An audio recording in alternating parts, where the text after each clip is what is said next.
Yo, what's going on, guys? This is Houston Sports Talk back in the video today, and today we're going to be talking about if the Houston Rockets are screwed after losing Fred VanVleet. What is the future of the Houston Rockets, and what does their team look like after losing Fred VanVleet for most likely the entire regular season, and what could be also the playoffs if the Rockets are in the playoffs? Even though I think the Rockets get worse as a team with losing Fred VanVleet, I do not lose any expectation of this team being in the playoffs. Like, this team's going to be in the playoffs. Fred VanVleet's a great player. He helps this team be better. But with Amen Thompson, Kevin Durant, Alperen Sengun, and the rest of this team of Tari Eason, Dorian Finney-Smith, Steven Adams, Clint Capella, the new addition, and Reed Shepard, and this squad that this Rockets had, Jabari Smith Jr., with the squad this Rockets team has, even though they lose Fred VanVleet, I think, and Tillman Fertitta said it years ago, and I think that it's even better than it was years ago, a year ago, or was it the 2023? I think Tillman said it the last two seasons, but I think this is the year that it is the most true, even after losing Fred VanVleet, is that the Houston Rockets truly are one of the best teams in the league when it comes to having depth. I think they have the best depth in the league. Look at the talent that they have at the forward position.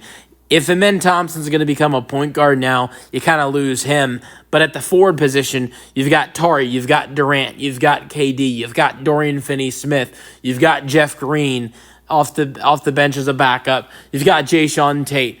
Just the backup, some of the backup forwards you have on this team is just incredible. And even look at the center depth. You've got a guy like Alperen Sengun, who I think is going to turn into a top 5 center in basketball this year as your starting center. Then you've got Steven Adams, who I think would probably be a starter in half of the league as your backup. And then your third string center is Clint Capella. I don't know if I'd go as far to say he'd be starting on half of the teams, but I think at least 25 or in the range of 25 to 40% of the league, Clint Capella would be starting for around 25 to 40% of the other 29 teams in the league. So the depth, I think, for the Rockets is one of the best in the league. And so that's why I think this team's still going to be really good. But Fred VanVleet is the guy that I think he is the glue of this team.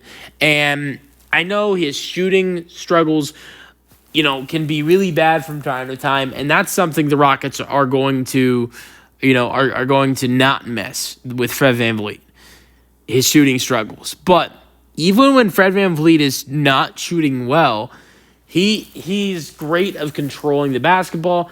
I think some of the sloppiest basketball we saw the Houston Rockets play last season, where they just looked like the worst they did all year last year, was when Fred VanVleet was injured last year. The turnovers were higher, and the sloppiness of basketball being played by the Rockets were just on an extreme high level for the Rockets last year, and that's what worries me.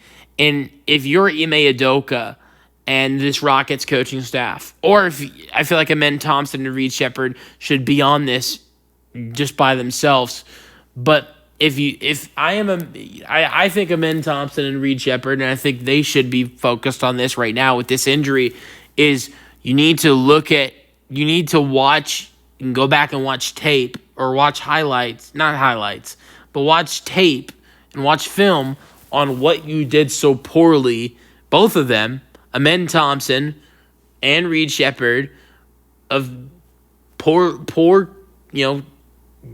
job doing, taking care of the basketball, because turnovers were high, and Amen Thompson and Reed Shepard were the two of the guys, and Aaron Holiday too, those were the guys that were, getting the point guard duties for the Houston Rockets last year when Fred was hurt for that time in January and February that Fred was hurt.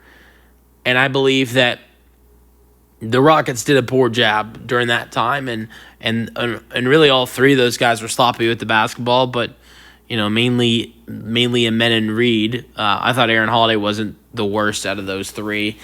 He was probably the best of not being sloppy. But I think for Amen Thompson, it's definitely a hard position because most of the season you're playing small forward.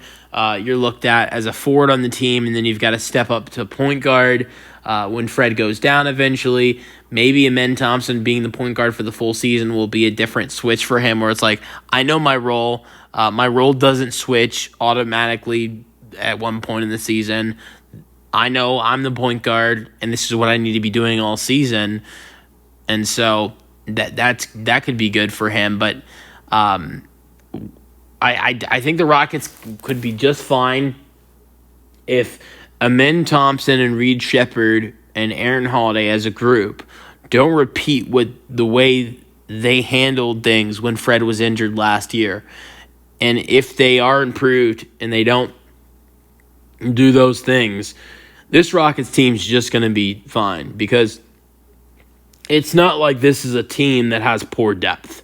Like I've mentioned, even without Fred, I think this team is is probably in the best position in the league of depth. I mean, your starting lineup, even without Fred, and I think this is a good conversation to have as well. Who jumps into the starting lineup with no Fred? Is it Dorian Finney-Smith or is it Tari Eason? I lean towards Tari Eason, but I can't figure out which one of those guys I like off the bench more. But, let's just say in the world, let's say Dorian's starting. Then it's Amen and, Dorian, KD, Jabari, and Shingun in the starting lineup. Then off the bench, you've got Tari Eason, you've got Reed Shepherd, you've got Steven Adams, you've got Jeff Green, you've got Jae'Sean Tate, Aaron Holiday, Clint Capella, and the depth, Josh Okogie as well.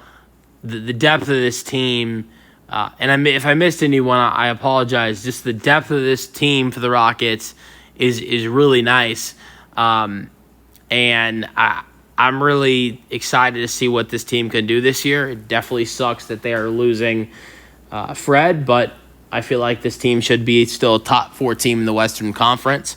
I kind of looked at them as number 1 in the West, but now I feel like maybe they'll probably be 2 or 3. I look at them and say they're in the 4-2 range now. I really believe they could be number 1 though. Before I don't see the Rockets having a better record than the Thunder this year without Fred, because he is a pivotal role. He has a pivotal role for this Rockets team. So without Fred, I think the Rockets are in the 2 to 4 seed range instead of the 1. But that's still really good. You guys, let me know your thoughts on the Rockets. Fred VanVleet injury in the comment section, and peace out, go Rockets.